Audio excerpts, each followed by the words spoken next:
welcome back to another TerranScapes video. Today I wanted to show you work in progress on this arena. As I mentioned before in a previous video I did recently, I had done quite a bit of work on the stones, weathering them and basically gouging out sections with a rototool to improve its textural surface. And now I've gone through and I've painted it, and I've also applied some weathering powders to it with a wash that I picked up from a tip from a video. I'll check and I'll include the information on that video at the end here.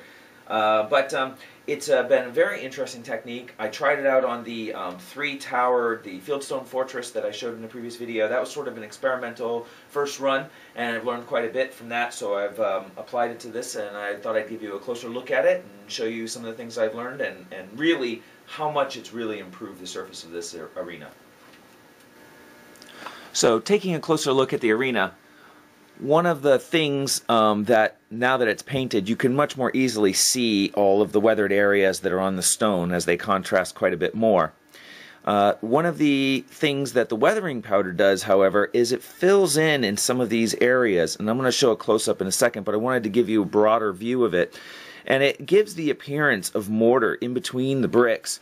And I think even more importantly, something I wasn't entirely expecting, is it just gives, I didn't apply it perfectly evenly, and it's given this really nice mottled effect over it, which has given a lot of depth to the overall stone facade. As it's relatively uniform when it's originally cast, this is a way of just enhancing certain areas and de-emphasizing them and giving it a dusty, worn look that really, I can't say enough about how much it's improved the overall look of the stones. Let's see if we can zoom in a little closer here, and maybe we can get a little close-up of some of the in-between. Now, some areas, it may not appear at first glance that there's been significant improvement, and this is maybe one of those areas.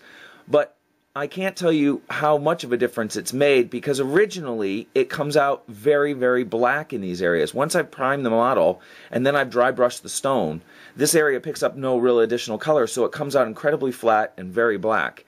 And by adding in the powders collect, in certain areas, and reapplication time to time to give a little bit more emphasis, has brought those as to become more of a focal point in the model itself. I think I might show a couple. I'm going to try and take a couple photographs of this and include photographs in this video, as I just don't think the camera's color rendering is going to pick that up as much as it probably should.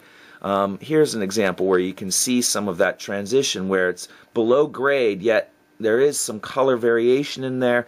I didn't have an exact powder color that I wanted to use, so I custom blended one using some of the earth tones, using a MIG powder set, their basic rust soil color package, and I've added in some white to lighten it, which is actually also, if I pan back here, it has, there's a good example here where you can see it's dusted up some areas, and I didn't wipe off all of the material off the stones, and it's just provided really interesting color gradations all throughout the piece, and it's just like every piece has its own unique shape, shading, its own unique coloring, its different leveling of, here you can see where I had applied some of the spackle after routing out these areas, and it's raised it up and it's picked up a little bit more of that dust in here, and it's just provided just that much more variation between some of the other areas on the piece.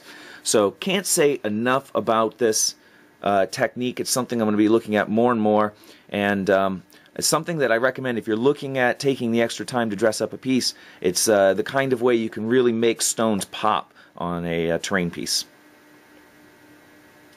So I hope you enjoyed this quick look at the arena, see what its work in progress is, how it's been coming along.